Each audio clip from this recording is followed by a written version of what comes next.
Good evening and welcome to tonight's candidate forum for the Oskaloosa City Candidates, and also with Oskaloosa News.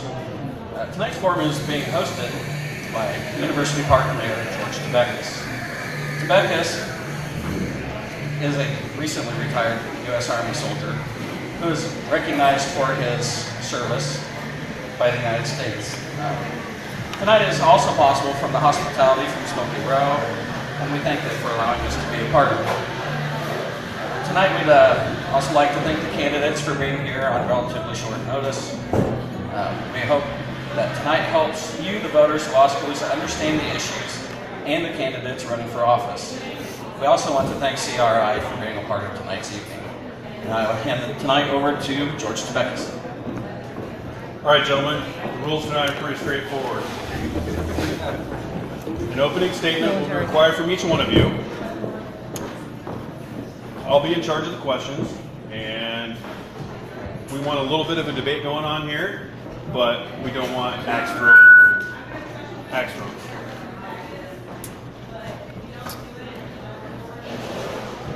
I got a few questions that I submitted something out to social media and had people vet some questions, as well as Oskaloosa News and what was the other one?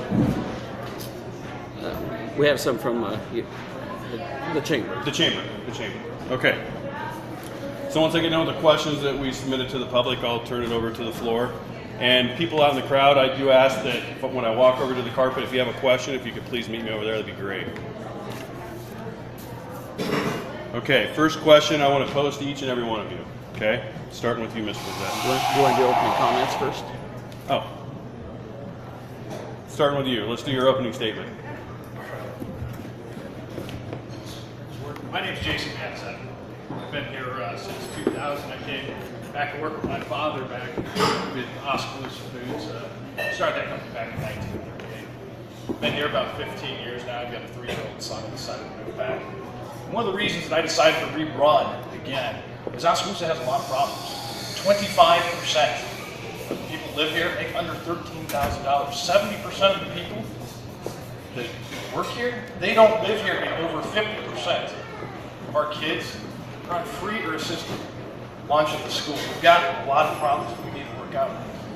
And one of the things that I want to do is begin to bring up to you guys throughout the night is the solutions that I've put forward to you, and work on that and explain to you exactly the plans that I've put forward continuously are a better plan than what we've had so far. Thank you. Thank you.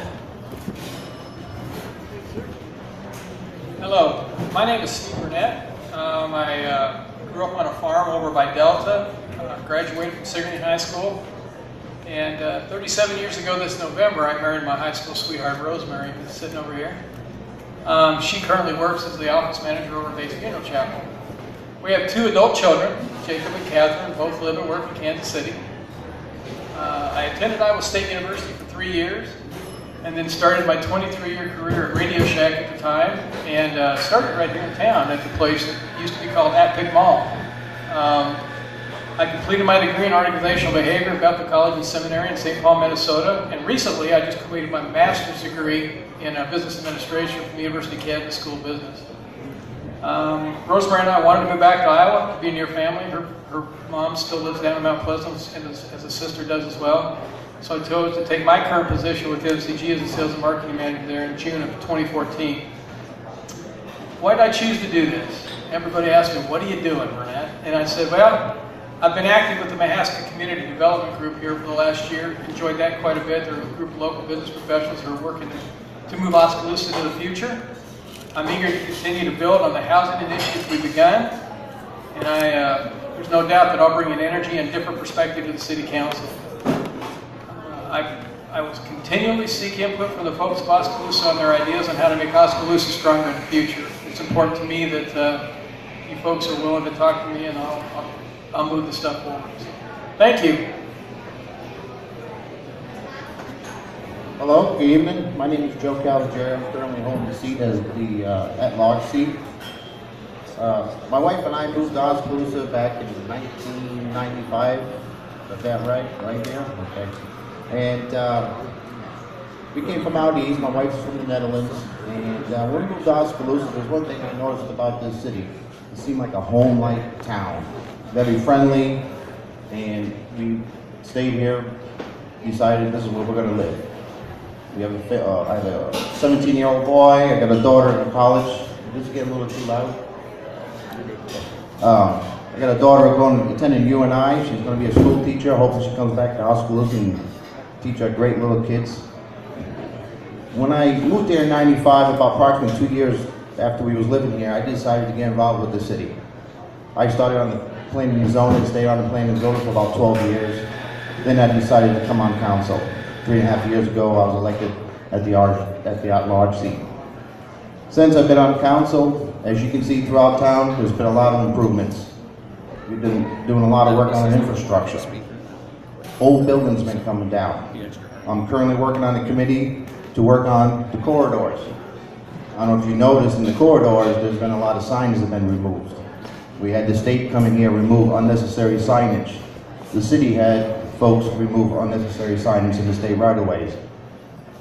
I ask for your vote. I'd like to continue my next 4 years, continue improving the city of Oskaloosa, and I know we can do it.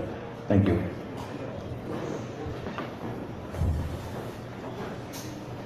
This feels pretty comfortable up here. My name is Dave Creutzfeld. I'm the mayor of Oskaloosa, running unopposed. In the upcoming election, you may remember me from when I posted Eggs and Issues in the past. For my occupation, though, what I do for a living is I'm the Chief Financial Officer of Interpower Corporation and also Tassel Ridge Winery. My wife Jane and I, we've got 4 children. 2 of them are, well, in fact, all of them are grown up and out of the house. 2 of them living in Minneapolis. We've got 1 in Cedar Falls and 1 in Cedar Rapids. I've been mayor for 6 years. City council, 14 years before that. In the last 6 years, we've fixed the streets, pulled out a lot of stop signs. Perhaps you remembered that. Generally, we've been working to improve the living experience here in Oskaloosa, and I think we've done pretty good so far. Lately, I've been committed to a lot of time working on both community and economic development, working with the chamber and other citizen groups in the effort to keep the community growing in the right direction. My responsibility as mayor, as I see it, is to represent the city and also the council in public action. I use a loose hand when I'm working with the city council members so they can express their thoughts and feelings, and try to keep the interests of Oskaloosa as the main priority as I go forward. I'll appreciate your vote in November. Thank you. First, I want to thank CRI and the Oscar News for having this forum. But there's nothing better than to be informed about who you're going to vote for. Know a little bit of background, what they are thinking, what they want to do, and what they want to accomplish when they're elected back to a seat. I'm Jimmy Carter, running for council at large. I've lived here most of my life, and I'm married to my wife Becky for 50 years. We celebrated a couple weeks ago, so I'm truly blessed. We got 2 kids, 8 grandkids, and they all live around this area here. Got 1 granddaughter teaching school in Boone, Iowa, as a math teacher in Boone. I was on the city council for a number of years and was on about every committee you can think of, from finance chair, projects committee, and so on and so forth, and feel that we accomplished a lot back in those days also. I wasn't talked into running for city council. I decided I wanted to be involved once again in the politics of Oskaloosa. I feel I've got a lot to offer from business perspective. We've been in business 58 years, a little family-owned business on the southeast corner of Oskaloosa. And as mentioned here a little earlier, we built an Epic Mall and several of the businesses on the east side of town. So we've seen and want to keep Oskaloosa growing, and hope we can do that together as a team. And I need your vote November 3rd. Okay, start with you, Mr. Van Zetten. What's your vision for the city of Oskaloosa if re-elected? I think one of the things that we got to do almost immediately, one of the problems that I've had come out, and I really want to do it terribly, in my first term, was we need a comprehensive plan. We need a plan that comes out and dictates exactly what we're going to do and starts prioritizing what's happening in the city. The problem that we have now is our priorities that we have are completely upside down. We're not focusing on the things that we should. Now, we can all drive down the corridor and take a look at what rough shape that is. We all want to see that cleaned up. There's a lot of common sense things that we could be doing from a comprehensive plan side. And that really should be our biggest focus right now. What are we going to look at? Housing. How do we attack housing? How do we attack jobs? How do we attack just the basic look and feel of the way this town looks. You know, I've driven by the new Taco Bell a few times. And the tile over there is purple, and I keep hoping if there's a laminate that they're going to tear it down. But as a city, why don't we have something out here that says this is the way that we're going to look and feel, some sort of cohesive look?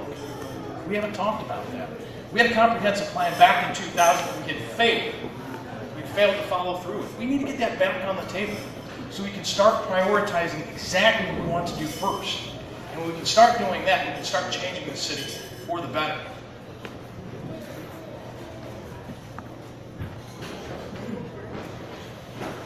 My vision for Oskaloosa. Well, I've had the opportunity to live in Minneapolis and Kansas City, and in Ankeny, when my son graduated from Ankeny High School. My vision for Oskaloosa would be a place where you could drive into town on either corridor and be proud to bring your relatives that drive into town and say, this is a place that I'm proud of, that I live, that looks nice, that businesses and other individuals that work in those businesses are willing to move to town, that we have a good first impression, a place where it welcomes families, it welcomes the new ideas, I guess, is really the thing that's going to take to do that. If we continue to do the same old thing, then we get the same old thing. I wrote an article 6 months ago. I had the opportunity to move back to town. It's different. I mean, it used to be a big deal. I lived on a farm in Delta. It used to be a big deal to come to Oskaloosa. And it was a big city back then for us. And it looks different today than it did then. Granted, so does Sigourney, where I graduated from high school. I think the small towns in Iowa are in a fight for our survival. And so everybody that we're dealing with limited resources, and we need to do our part. The city council needs to support the manager here at the city level to build our community. That's really what I think we need to look forward to. You want the long version or short version? Sure.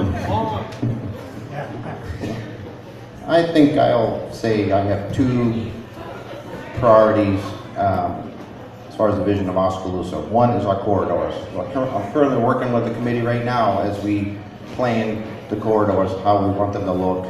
This includes sidewalks, lighting, beautification of the corridors as you drive into town. And I think the other thing is housing in the city. We have all sorts of housing in the city that is dilapidated, is not well kept. I also think we need to introduce a rental program for these rental properties so that people who rent properties, they feel safe in these homes. When you drive by some of these properties and you look at them, it looks like the roof's going to cave in. It doesn't take much to put some paint on the outside of a building to make it at least look attractive. But I think we have having a rental agreement or rental policy, not agreement, policy for the city to help these landlords to meet certain requirements in this program that we want to try to create. So those are two main things I would like to continue to work on. And of course, as everybody knows, our infrastructure. Continue working on the infrastructure of the city, and we've come a long ways in the past 3-4 years. More things have been done in the past, I'll say 5 years, that has ever been done in the city since I've been living here. Thank you.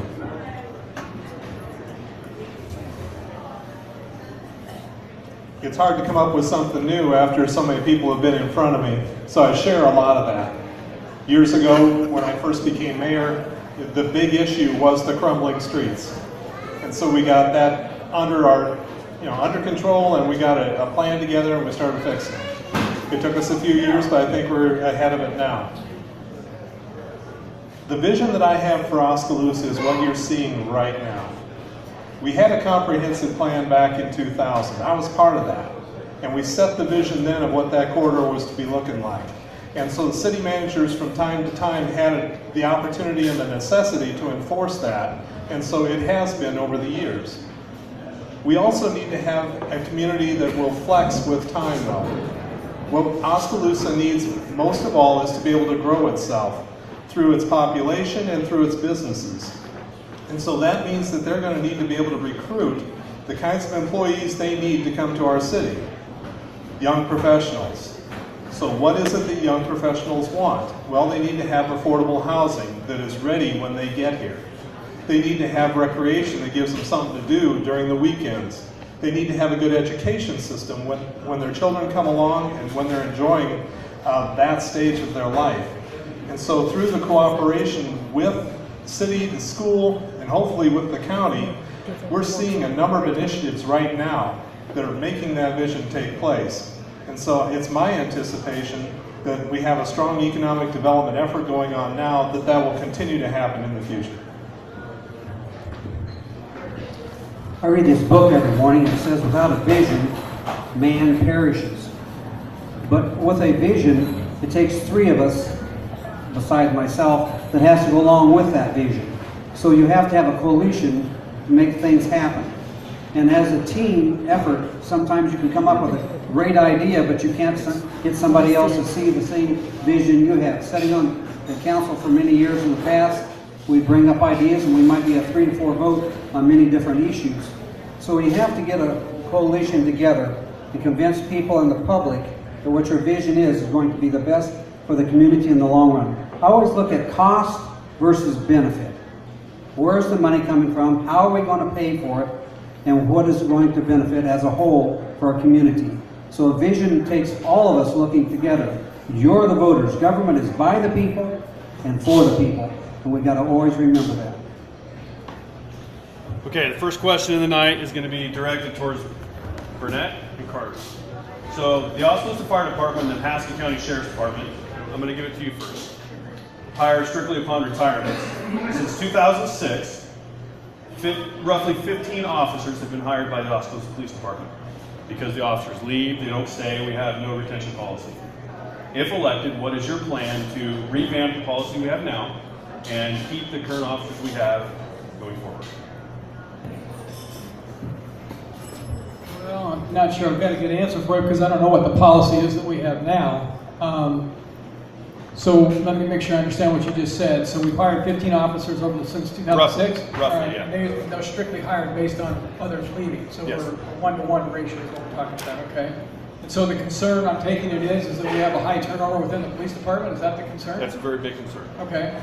So I have no idea what the salary is compared to other communities, so that I'm not going to sit here and spout off a bunch of different things without looking at the facts. And those facts would need to be, how do we compare to other communities? I'm hoping we're doing some exit interviews to know why these folks are leaving us. It'd be nice to know, in their opinion, why they're leaving. I don't know whether we have I have no idea. I mean, whether it's a management issue, whether it's an engagement issue within the force, whether it's a wage issue, don't know. So without some more facts, I can't answer your question adequately. Well, once again, this is news to me as far as, you said 15, I believe? Roughly. Have left the department. Again, that would be something we'd have to work with. I would have to work with the chief and the fellow department heads to see why they're leaving. And an exit poll, as we do at work or when we bid jobs, if we don't get a job, we look and see why we didn't get it. And that's a very important issue, is to talk to the individuals that are leaving. Why are you leaving? What was the purpose of leaving? Was it something within the force, within the city? And get all those facts laid on the table and see how you can address them one by one so you can retain good help. And that's with any business. Retaining good help today is a real challenge. Okay, the next one I wanted to start with Joe. Jason. This one came from the chamber.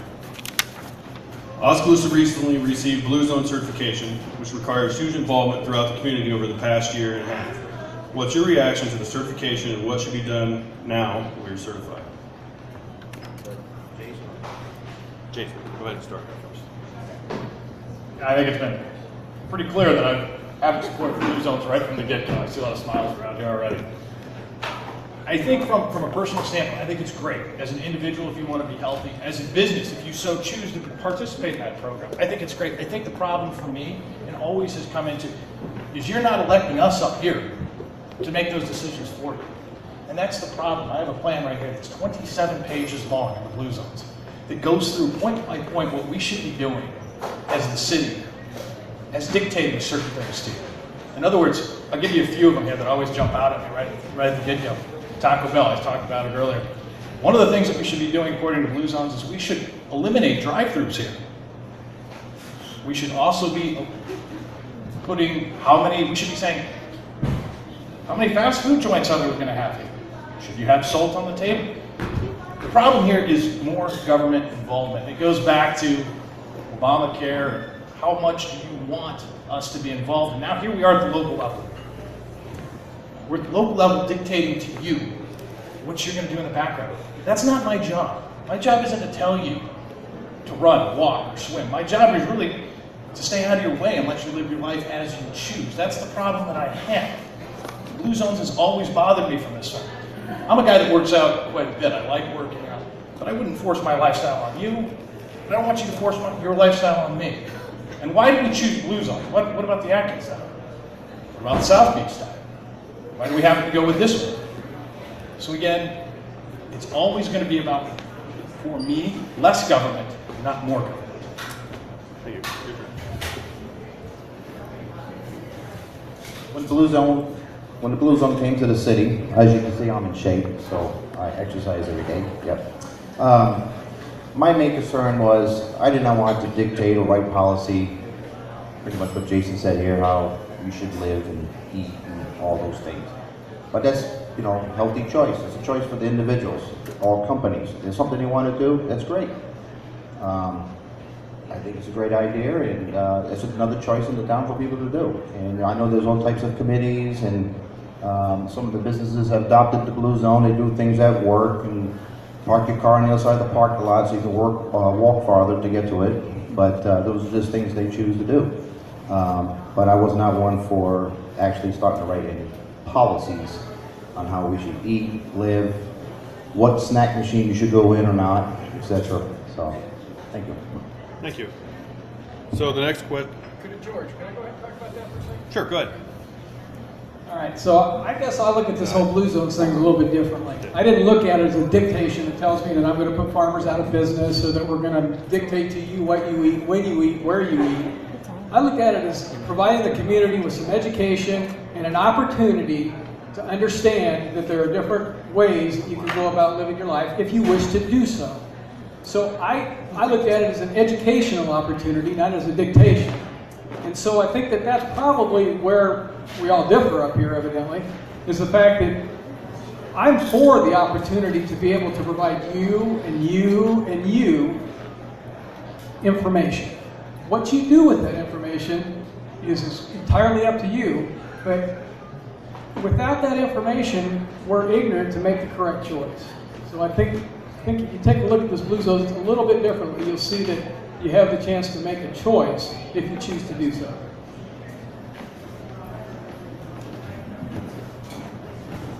The problem with that is that's not the case. The problem with Blue Zones is you're making those decisions for us. That's where I have the problem. You talk about giving me information. You're not giving me information. You're taking something off the table. So when you What was taken off the table? When you start... What was taken off the table? You said something was taken off the table. What was taken off the table? I can tell you right here. There are 17 points in here that you go through. What was taken off the table? You were taking... Jason, you said something was taken off the table. What was taken off the table? If you're going to shout this stuff out and use these sound bites, put some meat behind it. I want to know what was taken off the table. I don't seem to be starving at home. I believe in Blue Zones, and I eat meat for almost every meal.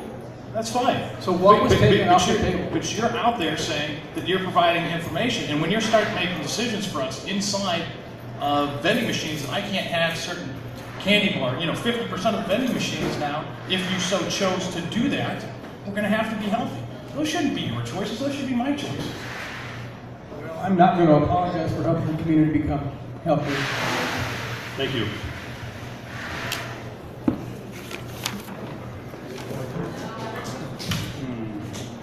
Okay.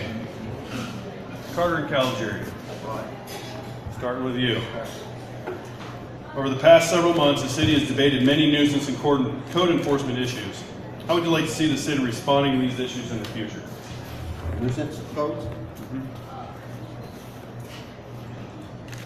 We have a code, it needs to be enforced. Simple as that. If we have issues out here in the community, it could be private property, it could be businesses. If there's a nuisance out there, it needs to be taken care of. This is why we write codes. We want the community to look nice. It's also a safety issue. Kids running around, playing in the street, riding their bikes, what have you, in residential areas, walk, or if you're out for a night walk and you walk by somebody's house and something smells funny, you know, things need to be taken care of. There's no reason for having properties looking the way they are, where there's so much, be straightforward. They have trash in the back, wagons full of trash, furniture all piled up in front porches. It's just, there's no sense for that. I think it needs to be enforced, and we have a policy, we just need to enforce it. Well, sitting back on the council once again, nuisance ordinance have been on the books for a long time, and enforced in different manners. Common sense is the first aspect that has to be done. Just recently here I was talking to this elderly lady that had to put up railing around her house, and she didn't have the money, but she was given so many days to have a new railing put around her house. Another one I was talking to had to have a new roof put on her house because it was a nuisance, and the eaves trough wasn't up to standard. She had to have new eaves troughs put up there. Again, if you don't have the money, it makes it very difficult for some things. So I think you got to work with the people, find out how they're going to pay for these things. For our community to look good, you still got to want the people to stay here. So it's kind of a balancing act on both aspects. Have an ordinance, but work with the folks within the town that are paying the taxes and want to stay here and raise their family.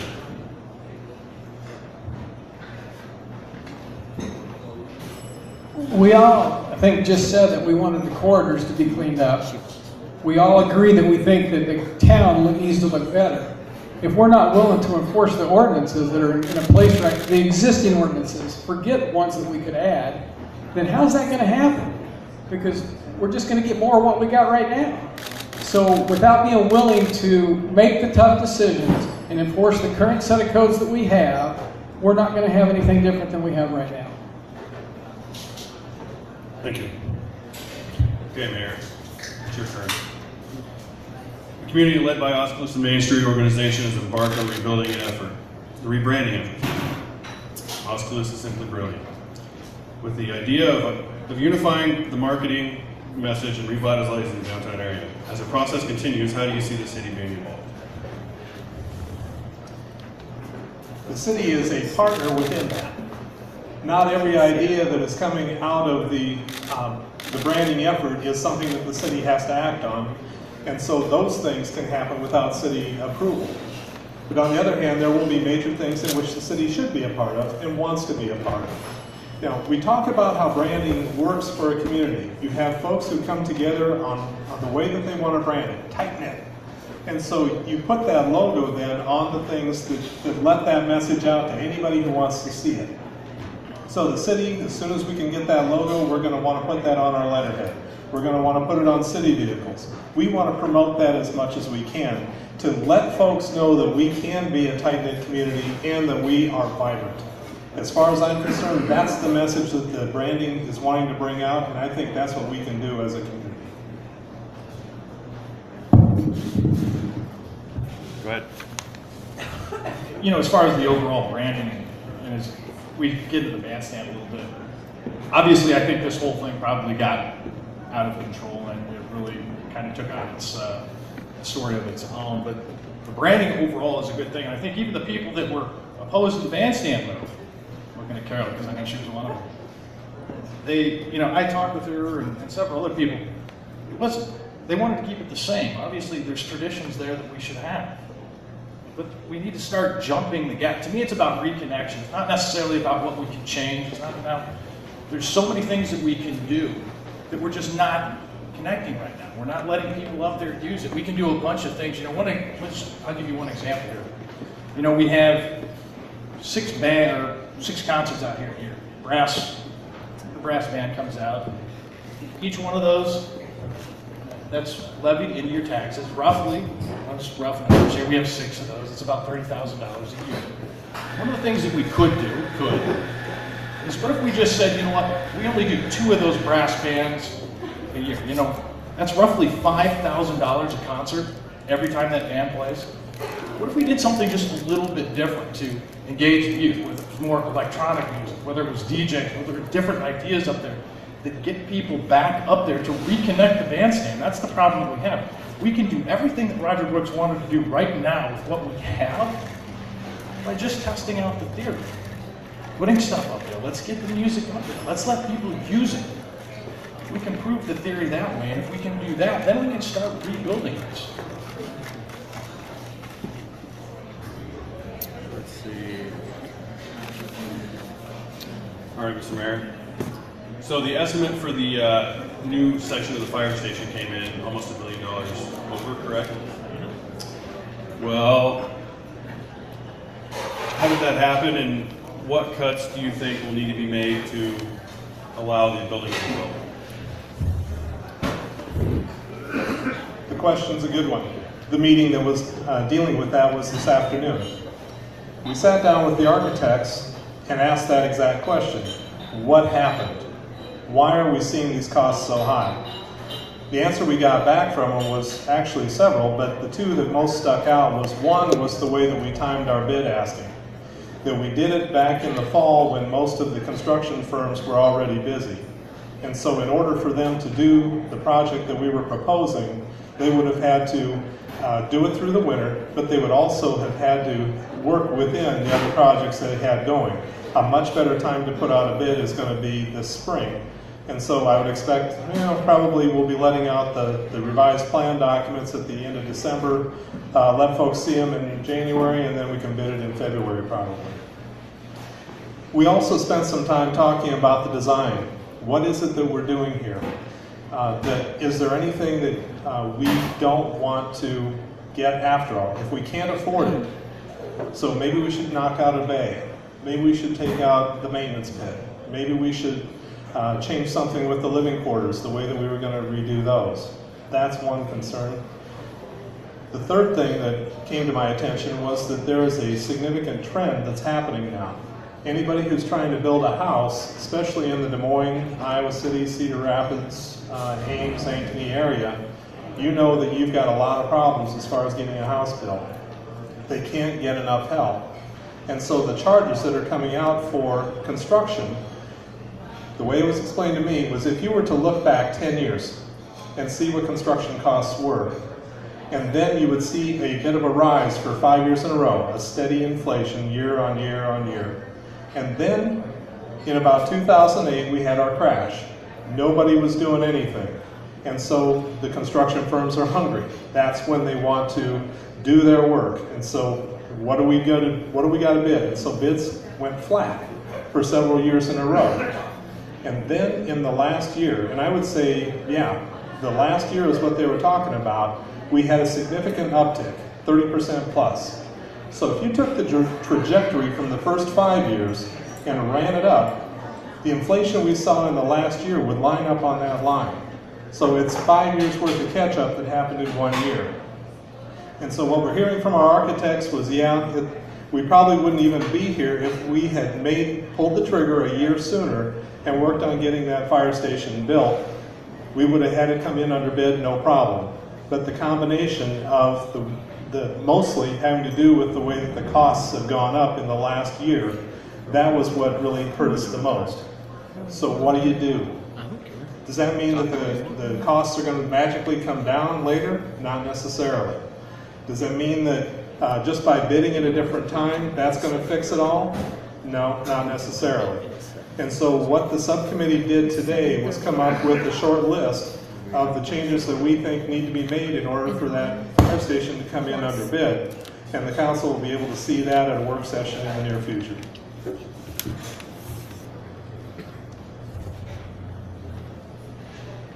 Okay, this one's for Mr. Van Zant and Mr. Carter. Housing problems in Oskaloosa have been identified as one by many employers as some of the biggest constraints to the growth of the community. As being business owners, what do you see as some of the key ways to address these issues to include wages and housing? Starting with you, Jimmy. Go ahead, Jimmy. Repeat that question as far as the back part of the wages. Well, there were several questions that came in, and they all had to do with wages and housing. So the people want to know, as business owners, the complaint is there's not enough good housing to get younger people in here to live and work. But along with the housing, the wages come along with it. So they wanted to know, what is the plan of the city council to attract new businesses, fix the housing, bring more young people in? Well, once again, sitting on the council before, I don't know if it's quite our job to say that we're going to attract new businesses from our position. Whose job is it then? Huh? Whose job is it then? Well, we got to make it attractive here within our community through infrastructure, streets, fire protection, police protection, etc. And we've got to make it affordable to be able to stay here. We have a Chamber of Commerce where we give so much money a year that are supposed to be attracting the businesses within our community. As far as, sitting here for 58 years now, one of the things we all have to do in business is be competitive with wages around our communities, around us, Pella, Knoxville, etc., to be able to keep good health. And I think that that's one of the things that you see in any community is having wages that are competitive, that you'll bring in help that will stay here within our community. I think that one of the things too that our community needs the taxes that are affordable to be able to want to move here. And that's one of the things I said in the council before, that we need a tax levy that's conducive to other communities around us. I think unless it's changed since I sat on there, our tax levy is one of the highest of our population within the state of Iowa, and I think that needs to be brought down. I do think it is our job. I think there are some things that we can do. One of the first things that we can do is start working on eliminating the franchising in any way that we can. If we look at the downtown, we talk about revitalization. We've got some great apartments up there that if we can get back in, if we can tip those, continue to work on grants, continually to build what's going on here downtown. I think that's unique for us. I think that's a good thing. But I think we've really hit a critical artery here in Oskaloosa that I really wanted to bring up tonight, and that's actually daycare. The Y doesn't function anymore. I've got a 3-year-old son that wasn't able to go to daycare anymore. And generationally, it's changed, I'm 39 years old, and many of you probably grew up with your parents and your grandparents being able to take care of your kids throughout the day. We don't have that right now. Many of us in our generation, we're working. My girlfriend's working, I'm working, both of my parents are still working. Joe, I think you're still working, aren't you? Yeah. We've got to work on it. So when we really talk about how we're going to build the future, and when we're looking at something new, we've nicked a critical artery here. We're not going to be able to get skilled people to come here. As a business, I'm not going to be able to do that. If I'm going to go out and look for the new people that need the robotics, that need the computers, I want to bring somebody back here that has a degree. And if they're going to come here, they're going to come here probably married, and they're going to need daycare. And it is a big issue. So it's something that I want to put on your radar because it's something that I hope that a lot of us will be talking about, and it's a solution that really needs to happen if we're going to grow in the future here. Thank you. Mr. Mayor, you had a rebuttal? Well, just a clarification that one of the mistakes that people make is they think that Oskaloosa has higher taxes than any other city in Iowa. We've been battling that rumor for years. The tax rates in Oskaloosa have come down year after year after year for the last 6 years. And furthermore, if you tune into the city council meetings during the budget time, there's a graph that we always put up for the city council to see, where it shows we're right in the middle with a number of other cities the same size as we are. Go ahead, Joe. I just want to make a comment about housing. Just recently, and this is still in draft form, but we assembled a housing task force here in Oskaloosa. I believe you're on that. Yep. And I just want to read off a couple goals and objectives that we're looking at, and this is just a few. And we discussed this, but we're trying to improve the quality of existing housing stock and improve the quality of life, improve the appearance of the community through better maintenance of homes, improve housing options for current and prospective employees, reduce barriers for home builders and developers to create new housing. So we've got a plan that we're working on. It's early yet. We still have a lot of discussions and among the committee and city staff and other folks. So there is something in play. Like I said, it's still early to talk any more about this. Yeah, the document Joe's referring to, I chair the housing task force for the Mahaska community, MCDG, and we came up with 16 items that we put before the council, well, my truck put before the council here recently, and they were kind enough to consider at least that they look at them going forward. What I've heard since I've been in town and what I experienced, I mean, I moved here in June of 2014 and looked for a place to live. And it is an issue. And it's kind of like what comes first, the chicken or the egg? Do we improve the housing? Do we improve the industry and get more industry here? Quite frankly, I think that all boats rise with the tide, and I think the tide, quite frankly, is how we make our community look and how we're willing to go out and make some tough decisions and quite frankly, increasing the standards. And that goes back to supporting the county, or supporting the management staff when they're out with the enforcement codes and that sort of thing. I just think that, let's take the Yard of the Week program that got started. There's more and more people that like that. I don't know, is everybody in the room, who in the room has seen the Yard of the Week article in the paper? Just raise your hand if you've seen it. I'm just curious if most people is aware of it. So that in itself is, when one person gets it, then another person gets it. I mean, it's kind of a pride thing. Take a look, we got Taco Bell coming to town, right? What's going on across the street at Taco John's? Okay? So as one place improves, other places try and keep up. It's the same across the board. Thank you. All right, this next question is for all of you. I'm going to start with you, Mr. Mayor. As you all know, the local option sales tax is going to expire. 2 questions. It's a 2-part question. 1, do you support reinstating it? And if that's a yes, what are you going to do with the money? And how would you work with the council to word that on the ballot? If it's no, why not? And what are you going to do to replace that revenue that the city's been using for infrastructure for the last 15 years? Quick answer is yes. You may remember when we put in the local option sales tax way back. Remember when we were putting in the new elementary school, and we had cooperation between the county and the school, the city, all working together, that we agreed we were going to build a brand new elementary school, and so we all dedicated our penny to that. The arguments that were going on about the penny said that this is much better than a property tax because you only pay the tax if you're spending money anyway. So it's not based upon what you live in, it's based on what you've got for disposable income that you're choosing to spend. Now, so I'm in favor of that. I think good things happen to communities that have it working, and it's used a lot statewide. Second thing, what to use it for. What are the problems that we want to address here in Oskaloosa? Jason touched on childcare. We have had concerns before about the level of education of our children. And I sit on the YMCA board, have for the last 4 years. And so one of the things that we have a problem with is the age of that facility and also the quality of the programming that's out there. When we did the survey of the public, asking what is it that you want? What's the highest priority that's out there? We heard child care first and we heard adult recreation second. Tucked into that child care was also early childhood education. So wouldn't it make sense for us to take that penny and point it in that direction so we can finally solve some of these problems that we've been trying to deal with on basically good intentions for quite some time. Who's next? Go ahead, Joe. Thank you. The answer is yes. One of the things I still want to see that we continue to do with the funds is to continue on the infrastructure. We're not done there. I think we still need to set money aside to continue on the infrastructure. And the other thing that I've been hearing from the community is it is childcare.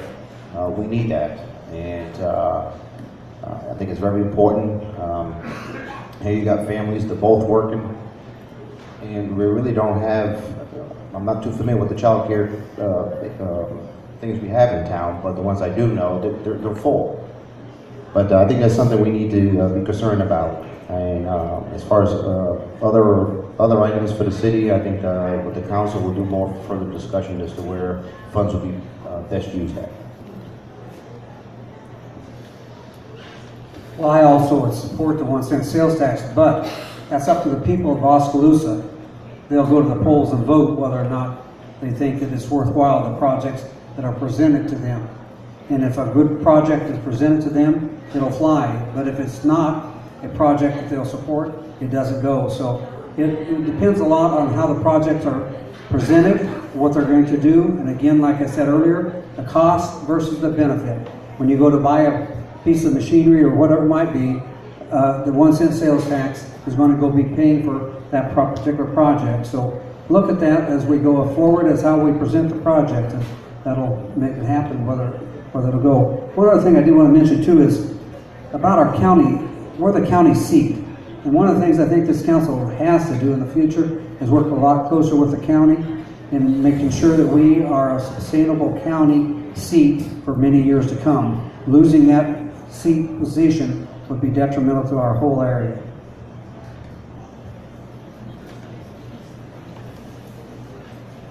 I do support the local option sales tax. My understanding is that it expires the end of 2016, and then the schools has one that expires the end of 2029. I'm a supporter of some of that money going to a YMCA facility. I think that's a facility that serves the entire community from the very young to my age. So, what I do have some heartburn over, and maybe I shouldn't, but I'd like all three of the entities involved. So I'd like to see the county pony up some money.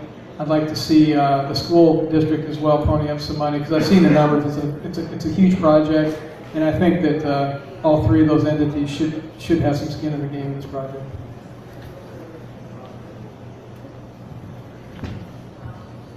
I too support it. One of the main reasons I support it is you get to vote on it.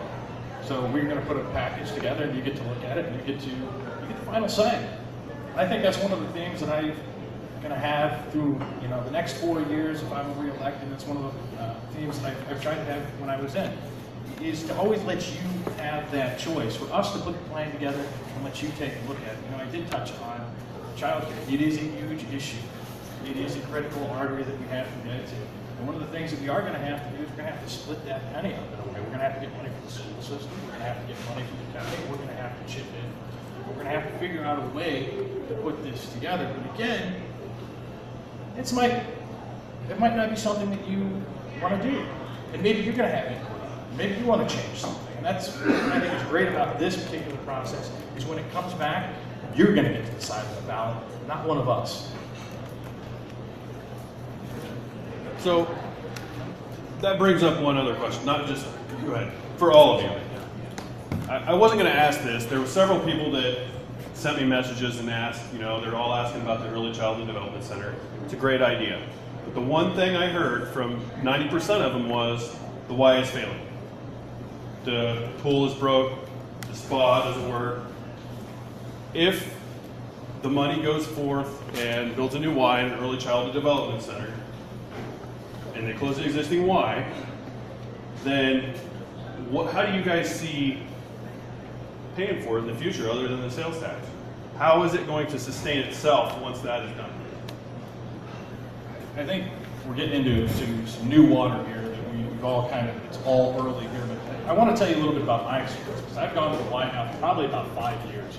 I go there about 5 days a week, and I'm going to tell you right now, early on, they tried to push a franchise fee through that would specifically go through and fund the Y. They added 12 riders in.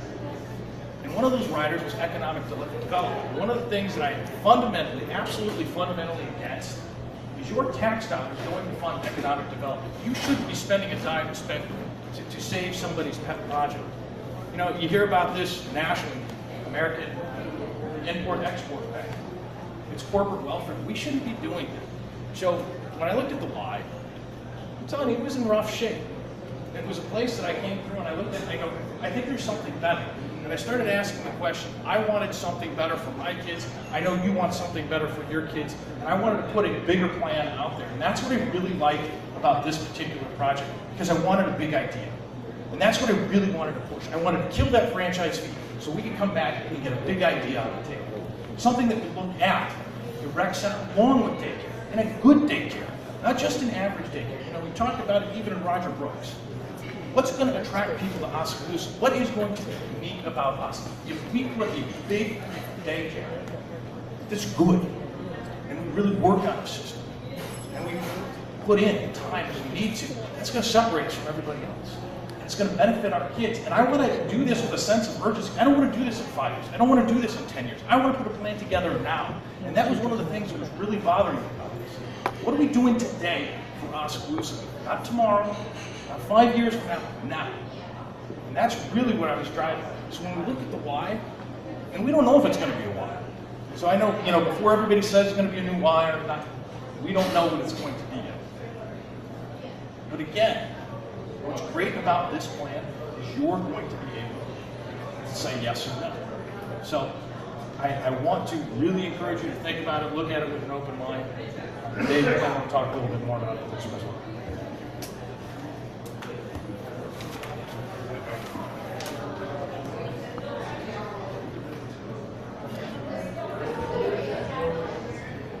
If you were at the school board meeting last night, you would have seen that they were exposed to this plan.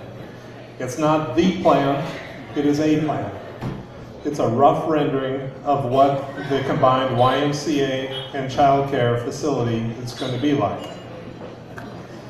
Along with that was the obvious questions of, well, what about the financials? Is this thing financially solvent or not?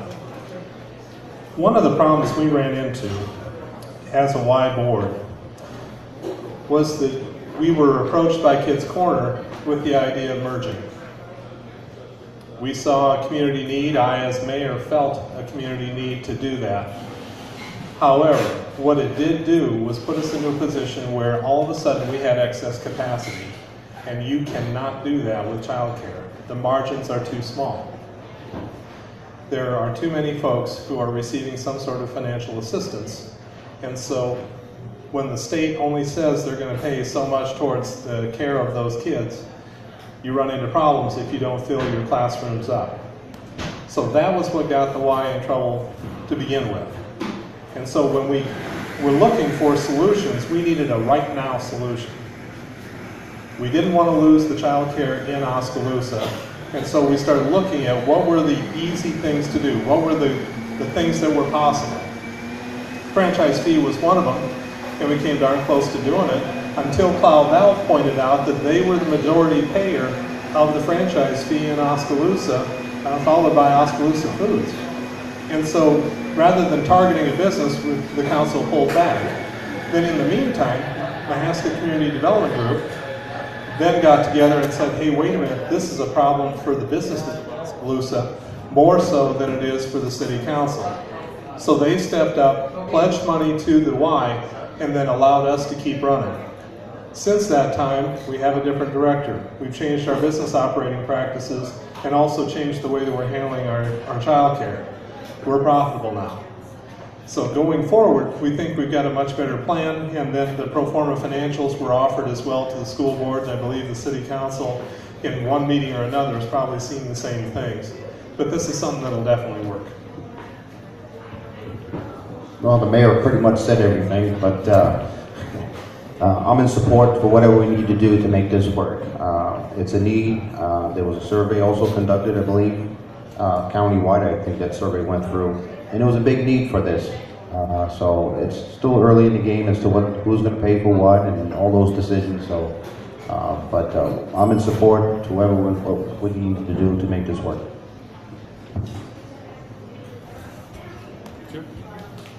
Jimmy, Well, I guess I would want to reiterate that a portion of that penny, if it did pass, would go towards street and infrastructure within our community. That benefits us all, and I think that's very important to put a portion of that penny towards that project there. You done? Yeah. Okay, just ask for it. anybody from the crowd?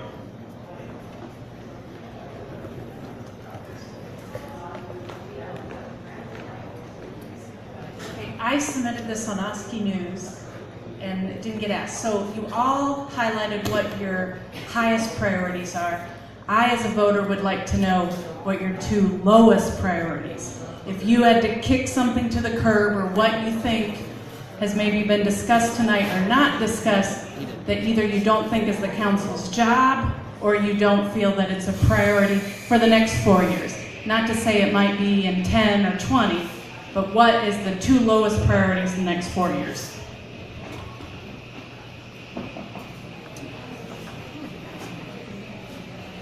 Don't everybody jump at once.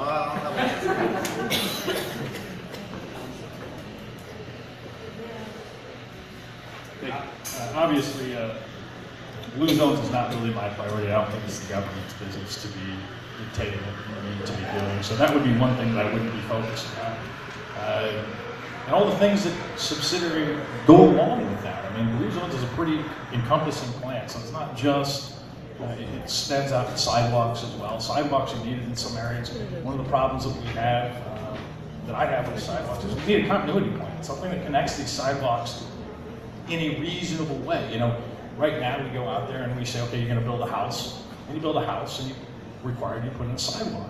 Well, that sidewalk could sit there for 40 years. There's no continuity plan. So one of the things that I've actually railed on here quite a bit is, if we're going to put in a sidewalk, let's put together a continuity plan rather than just building a sidewalk to nowhere.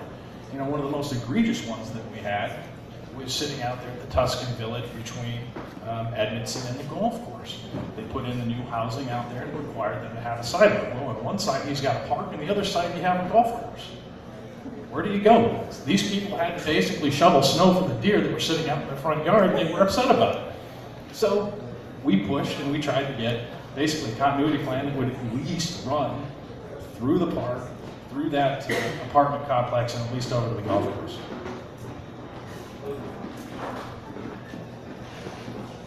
About the only one that comes to mind real quickly on the lowest priority is raising taxes. I'm totally against, unless it's absolutely essential to keep some program going that is essential, fire, police, etc.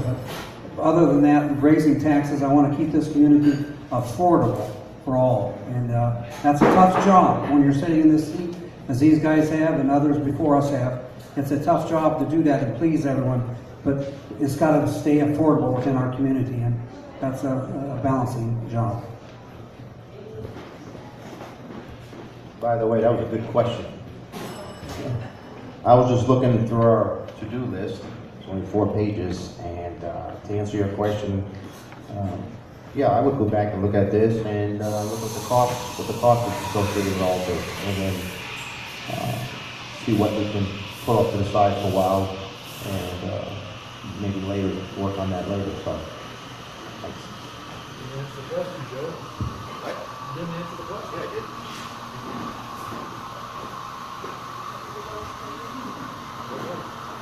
And I guess I'm not going to answer the question.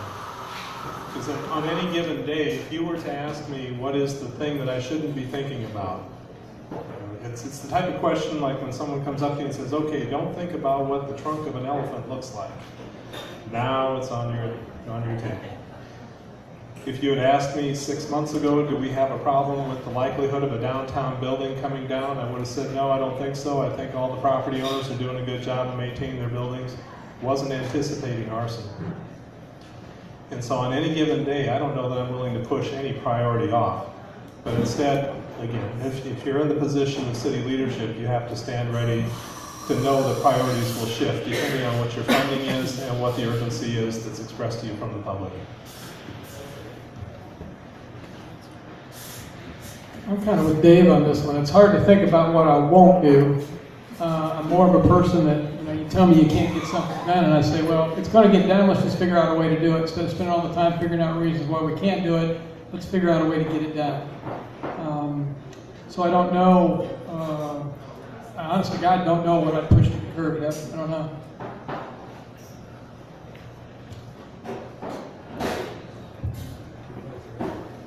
Anybody else?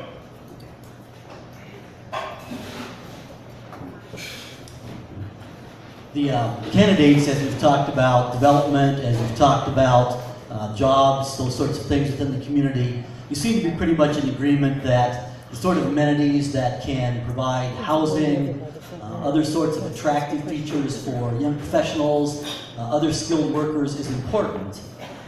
I would say one of the strongest amenities that we have right now, sitting out on the edge of town, is some of the finest recreation facilities for our youth found anywhere in communities our size. Others come in and tell us that, and as one who takes my children to other communities to compete, I know that it's true. On one weekend this summer, we had, I believe, 49 softball teams here for the better part of 3 days. 49 teams, the majority of whom and their followers stayed in other communities and spent most of their money there. My question for you is, do you think there are things we could be doing, and what would that be, to leverage that asset to build Oskaloosa?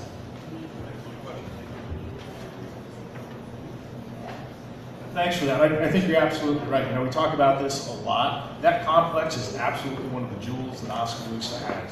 And one of the things that we absolutely need to do is we need to get roads paved out there. That's about $6.8 million. That's probably one of the simplest, quickest things that we can do right now is get roads paved out there. So when we talk about the penny, that's something that we ought to be looking at. Again, when we talk about childcare, or the childcare recreation center, I want to see that place down there. I want to continue to build that because I think that is probably one of the best things Oskaloosa has, and I'd be pushing to put roads out there as soon as we can get them up. And I'll point back to the YMCA building as it's designed. That in that design is an indoor track for running. Currently it sits as a small 5-lane track.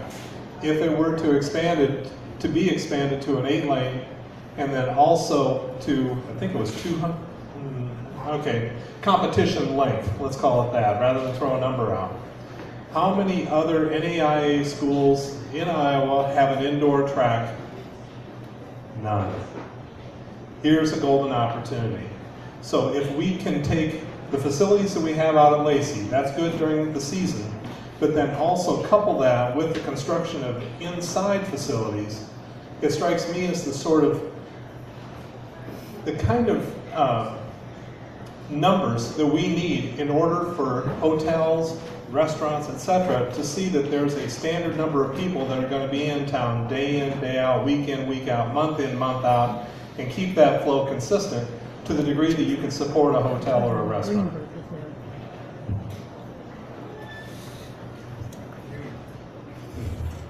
Don't really have much to add to what Jason and the mayor already spoke, but it's in discussion in regards to road improvements out there at the Lacey complex. I think the complex is also working on, the last time I remember was about the parking lot. It is all gravel right now, but I think there's future plans on doing pavement out there. But we did have discussion in regards to the roads. I think there was even a price tag on that.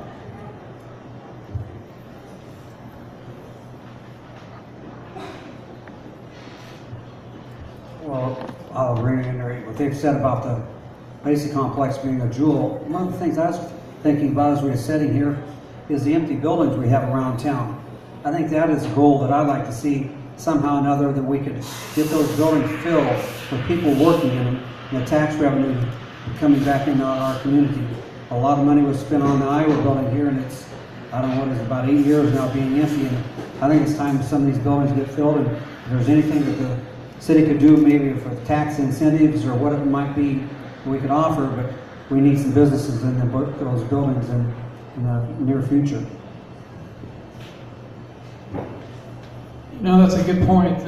My daughter was in competitive soccer for 4 years, so we traveled 12 months out of the year somewhere, whether it was in high school or we traveled around the Midwest, and we spent a lot of money in different communities staying overnight while she traveled. And one of the reasons I'm running now is because as soon as that was over, it's like, okay, now what do I do? But the fact of the matter is there are some discussions going on with MCDG right now that they've identified some opportunities with some folks that may be interested in like a boutique hotel like you see over in Pella, or one's going up in Grinnell, for instance, that would hopefully accommodate some of those people, because you're absolutely right. Even where I work, when we have folks visit town, a lot of times they stay somewhere else. And so it's an absolute need that we have for this community. And selling the Lacey complex, you said it yourself. How many softball teams? 48. One weekend, 49 teams. 49 teams. So evidently, it's not a secret. People know we're here. We just need to provide some services to allow them to stay here.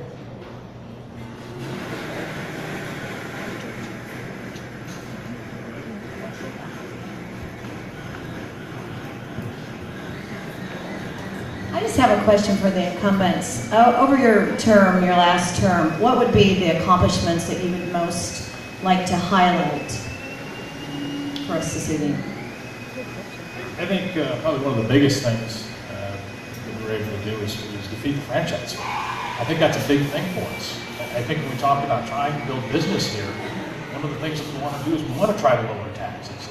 We want to try to figure out a way to get rid of that franchise fee. And one of the things that I think this council's done in the past, and I'm going to give some credit to some other councils before us, I think when you look at the franchise fee, you can actually see what we've got and what we've done for roads. I think they've done a pretty good job so far with the franchise fee of what they've done with roads. Now it's time to ask the next question. Should we maybe bond out to do more roads? Because basically back in 2005, we only spent about $28,000 on roads. We are so far behind the ball. We need to start asking the next question. Maybe we could get rid of the franchise fee and bond out, do more quickly. Maybe that's a better idea. Ease it for businesses so we can get more for you guys. That's what I want. Mine's just a little achievement, or it's almost done, I think. But it's the corridors. Working with a couple folks out of the chamber, we started, I think, about a year ago. Start improving the corridor, and that's where I mentioned earlier we had state of Iowa came down, went through the corridors, told we had sign pollution here in town, so we got that all cleaned up, and right now we're working on a project. It's on the west side of town by the trailhead, the gazebo there. I don't know if anybody remembers, but there used to be a sign standing there showing the different organization signs in town. Well, the old one's gone. The new one's soon to come, I hope. But it's going to be a new fence, black in color. All the signage is the same size, and that'll be positioned out by the gazebo. But this is still a work in progress.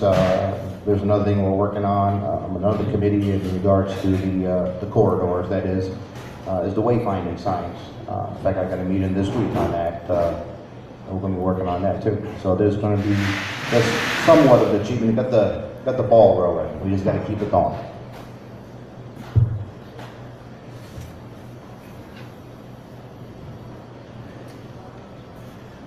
The mayor position's a pretty unique one. You don't vote on really much of anything. The best you can do is maybe influence the conversation. I mentioned earlier that when I'm working with the city council members, I use a loose hand. I want them to be able to get their opinions out there. I don't believe I'm any smarter than any one of them. I do the best I can to inform them if I think they're missing something. So when you point at achievements and say, well, what have I done? I don't know that I buy that. This council has done a number of things. From the perspective of the mayor, my job is to try to keep things moving. So what I do is go to a lot of meetings. I try to be encouraging of people as they're doing things. So whether it be something that's going on with wayfinding, whether it be the brand leadership team, maybe it's something going on with William Penn, something with the schools. If there's the opportunity for partnership, that's where I get involved. The whole notion, and if a mayor's doing his job right, you're going to come into a community and have a sense of just a positive, moving, vibrant community. And that's what I'm trying to accomplish. So think about the way you feel when you come into town. When you come in from the west, you see construction happening. It's loud. Take a look over at the Section 48 housing that was there. That was the benefit of a housing study that had been done years before. But yet they came to town. The housing study told them that there was an opportunity here, but the feel of the community was enough for them to pull the trigger and say, okay, let's have these conversations. Let's go ahead and invest our, I think it was 6.8 million or 8.6 million, something along that line. And so what are the accomplishments? I would challenge you to look around. There are many things and little things, but how does it feel? That's, I think, what we've done best.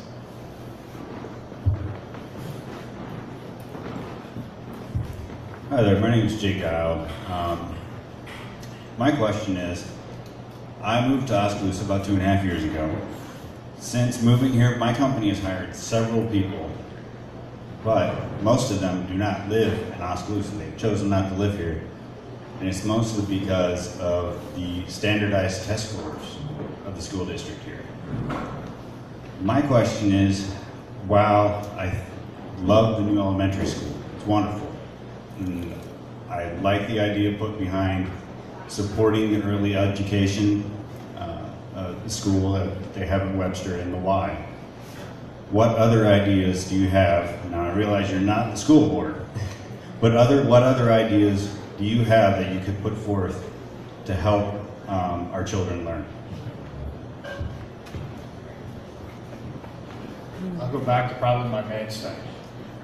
Get the government out of it. Get parents and teachers closer together. And anything that I can do, even from my level, to keep me between you and the teacher is the best thing that I can do. Now, I know the simple answer always is, you need more money, you need more money, you need more money. I think you need less regulation. I think you need me out of your life is what I think. I think if I can do anything I can to clear the path that you can work with a tutor, a teacher, somehow even find a way that maybe we could even subsidize some extra help that you might need, or your child might need, or anything in there, that's what I'd be willing to do. Let's get government out of it.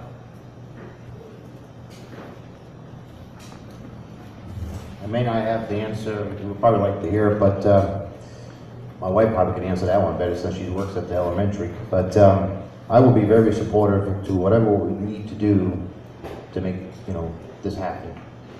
Yeah, I'm not the school board, I don't work in the school, but I'm surely willing to get on some committees, do whatever we can do. And I agree with Jason, let's keep the government out of it. Let's get those scores up, teach these kids. Simple.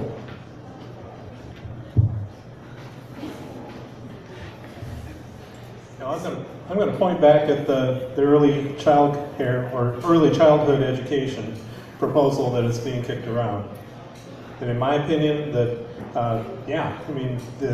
you have the relationship that happens between the parents and the caregivers. That's a good thing to have. Motivated parents that say, yes, I want my child educated. So they're the ones who are going to be sitting there in the rocking chair with them all hours reading them books. They're going to be the ones that are going to be their child's advocate, challenging them at the dinner table to count to 10 or to say their ABCs or spell out words. Teaching them to read before they're in kindergarten. I did that with ours. I assume many of the folks in this room have done the same thing with their kids. And so getting the parents going on that, not every parent knows what they're doing though when it comes to educating their children. And so from that perspective, I see the Y and the early child care system as offering options. That here's an opportunity to get a little bit more education early on so that they've got a running start when they hit the school system. Not the government doing its thing, but instead between parents and caregivers. I wonder how many other businessmen we have like this gentleman here that is having the same difficult problem, and as Jason has mentioned, finding the care facilities available and keeping people here. We don't need them going to other communities to have education or finding other work opportunities. So we need that exit poll to find out from them why and what's going on with their business and what we can do to be more attractive here in Oskaloosa. And again, there's only a limitation we can do on a council. We work within our budget with your tax dollars, so our hands are limited to some extent. And a lot of this is what's talked about right here now is with the school board and other committees that you'll have to sit down and talk with, but a very good question. Jay, I wish I had a good answer for you. This isn't particular to Oskaloosa. We just had a little family reunion this weekend, and my sister-in-law has taught 4th grade in Mount Pleasant for the last 29 years. This is the first she retired. So this is the first year she hasn't taught. And we were talking about this very thing, and Mount Pleasant suffers as well from having low test scores. I don't know if I want to say it's a societal problem or not. We can sit all day long and teach the kids in school, but if they don't have it reinforced when they get back home, and I don't know what role the city council should be playing in the home. I'm going to pick blue zones again for a second here, okay? And the fact that I think that's part of the education that kids can get at school to understand Because I guarantee you, in the homes where we're suffering, they're not getting that education. So at least they see an other side of the picture that they wouldn't see otherwise. So the more we can educate the kids and understand that, I mean, I know her frustration, my sister-in-law's frustration was over the years, there have been fewer and fewer parents show up at parent-teacher conferences. So the apathy with the parents not, I don't know if that's the right word, caring enough to come talk to their teacher, I'm not sure how a city council fixes that.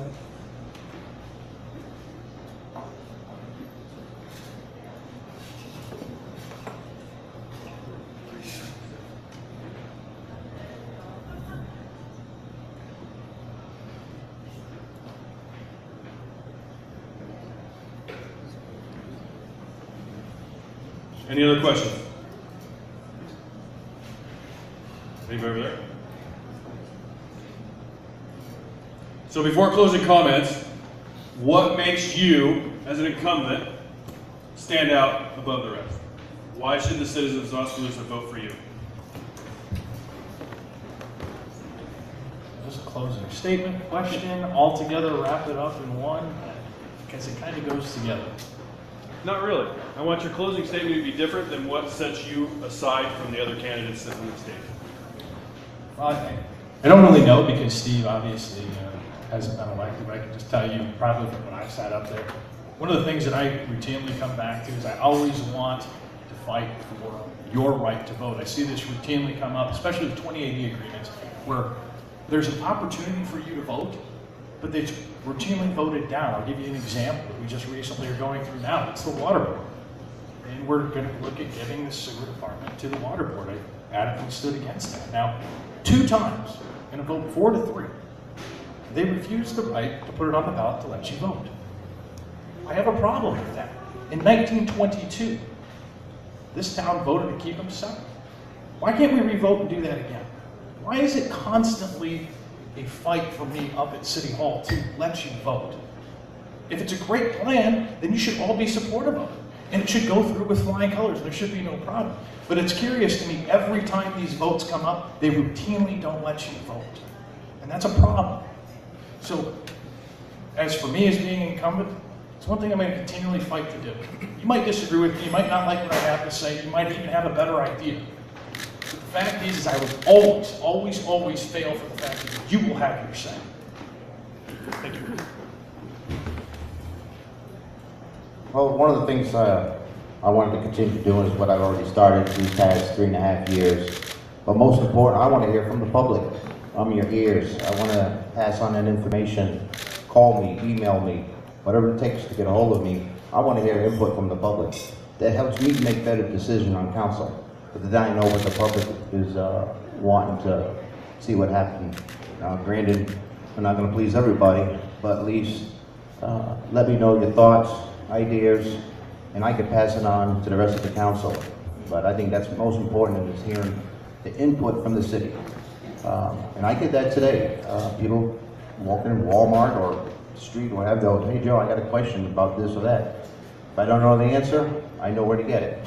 And I will get back with you. And I think that's, for me, that's more important than sitting on council making decisions and go to meetings, this and that. I think it's more important to hear what the public has got to say, no matter what the situation may be. Thank you. Thank you.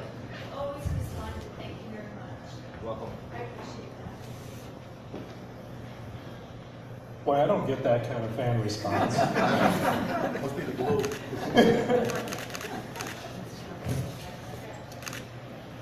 What makes it special? I guess I would look back on 20 years of history. 14 years of that on the city council, some of the time I spent with Jimmy Carter. Many decisions made, hundreds, perhaps thousands of them. And the opportunity to live with those decisions as they've been made. And so you look back and you realize that they were short-sighted in some cases, or we went cheap when we should have invested. That kind of stuff comes back to bite you. You remember those lessons very well and you don't repeat them. The experience that I've had as mayor for the last 6 years, I wouldn't trade for anything. That it requires a lot of time. People ask me what I spend on it, and it'll be anywhere from 10 to 15 hours per week, every week. And it's a lot of 7 o'clock meetings, it's a lot of 7 o'clock at night, 7 o'clock in the morning meetings, 7 o'clock at night meetings. It could be something like RAGBRAI, which is going to completely crush your town with people for a couple of days and leave again, but it becomes your problem. It could be other things having to do with the way that stormwater is being handled, or perhaps sewage, or perhaps drinking water. All of these things land on my lap, and my wife Jane will tell you that I have an insatiable thirst for knowledge. I'm always wanting to learn something, and so every one of these opportunities that come up, I take them. Try to become knowledgeable and try to make the very best decision that we can for Oskaloosa. So it's my hope that that gets noticed. I have noticed over the last couple of years that my first name seems to disappear, and now my first name is Mayor just about everywhere I go instead of Dave. That's a good thing in my opinion. That's said with a smile, and I appreciate it. That's the sort of thing that energizes me, and that's what makes me want to keep on going. How about you two? What makes you stand out? Well, I'd like to say experience. Sit on the city council for a number of years and made a lot of challenging, difficult decisions. One of them being, if you'll remember, some of the older folks here, we moved the ambulance from the fire station out to the hospital. That was a very challenging time. There was people polarized on both sides of the issue. And there's many other things that came up through the times of sitting on the council. But you have to take a stand. I don't want to be one of these flip-floppers. I think about anybody that knows me, you'll know where I stand at.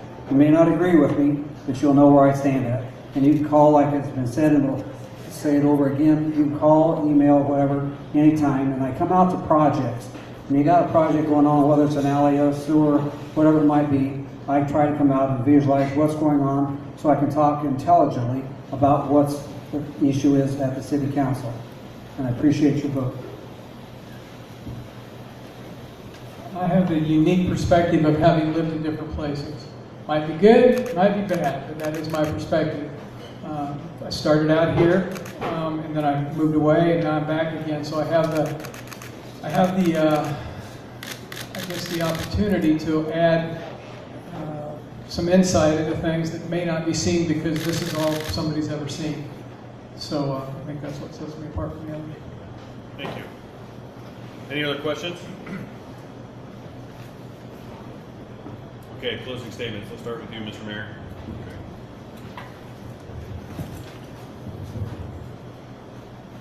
We've talked a lot about many issues tonight. We've talked about comprehensive plans. We talked about our vision, retention of police officers, blue zones, probably more than we needed to. Nuisances, housing, daycare, what to do with the local option sales tax, the YMCA. And through all the discussion, you're getting a chance to see the character and opinions of everybody who wants to dictate policy for the city. And so I hope you've considered how the council can really contribute to the success of the community by sharing a vision and working together to make it happen. The mayor and the council, we should always be enablers of action by citizen groups. In the last year or two, I'm not so sure that's been working real well. We haven't been as positive as we need to be, and so I'm hearing from citizen groups that say the council is in the way instead of being a partner in the development of the community. Volunteers can burn out when they get that harsh criticism. And so it's my hope that as people decide who they're going to be voting for, they look at the people who are the more positive and are willing to vote for the people who are going to help the city progress going forward and continue the good work that's being done. Oskaloosa has a lot going right. And so I guess my request then is to please vote to keep these improvements happening. Thank you. I fully recognize when I'm elected, if elected, that I'm only one vote on a city council of 7. I can't make any idle promises. I'm going to lower your taxes, that I'm going to have this street paved or do this or that or the other. It takes 3 others to go along. I've said that before, but I want to emphasize that. So many times it's easy to say that I'll lower your taxes or I'll do this or that or the other. It takes a majority of 4 of us together to work to get things accomplished. And that can be done when we work with unity. And the unity can come when you present the issue with clarity. And I try to do that on each and every issue that I bring up, is the clarity where I stand at upon the issue. I'll keep the public informed. I go to the houses, I go to the people, like I mentioned earlier, the elderly lady that had a railing had to put around her house. I haven't been on the council for I don't know how many years now. She was calling me to come and see what in the world to do. I go and try to visualize and tell her what I think. Again, I can't change anything, but I can sure bring it up to the council, and together things can change. I need your vote, your absentee vote, and I appreciate it very much. Thank you.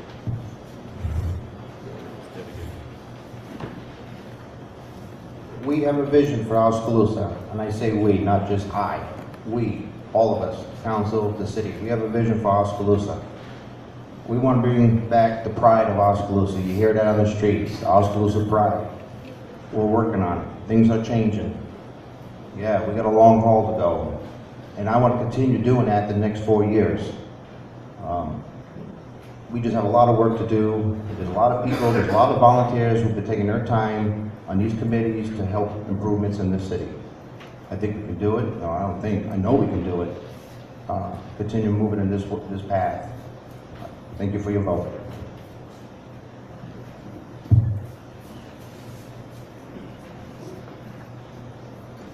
I'll keep it short and sweet. First, I want to thank Ken and his wife. I'm sure she had something to do with helping put this all together, so thank you for that.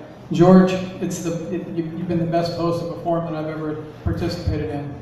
This is the only forum I've ever participated in. But anyway, so feel great about that. Yeah, Thanks, Steve. yeah. So if you want somebody to provide you with great sound bites and video, I'm not your guy. What you can expect from me is I'm going to listen to every word you got to say before I make a decision. I start from a position that anything is possible. I'm not going to say no to start the conversation. I'm always seeking input. I keep telling the folks I work with throughout the years, I'm not sure I ever had a creative idea in my life, but I can sure steal ideas and then make sure we run with them once we get them. So that's something that I'm very good at. I will spend your money as if it were my own, because quite frankly, I pay taxes just like you do, so it is my own. And last but not least, I will certainly be honored with the trust you place in me if you vote for me. Thank you. Thank you. Steve and I earlier were having a little sidebar here. It was great that we had everybody show up here, and the comments that we had has probably been one of the better ones that I think we've had in quite some time. So I want to say thank you, appreciate that. But there is a difference between Steve and I, and it's a difference that I've fought for quite some time. And Steve believes that he has the right one. Unfortunately, I don't believe that. I believe that you should have that choice. Steve said a couple times tonight that he wants to work with the city manager closer. He wants to work with city employees closer. Let me be clear about this. You're electing somebody here to represent you. Not the city manager, not the city council, not the mayor, to represent you. So when you go to that booth, I hope that you'll think about who's going to represent you, who's going to let you make that choice rather than one of us. Appreciate your support on November 3rd. Thank you. Okay, that wraps it up. Let's start working. I'd like to thank Smoky Row for hosting this, the candidates for allowing me to beat on you for over an hour. I want to thank the public for coming in and asking the questions, Oskaloosa News for putting it on, CRI for taping it, and I want to thank the public for putting it out there on social media and sending me messages and calling me and giving me the ideas to throw at you guys. With that, have a wonderful evening.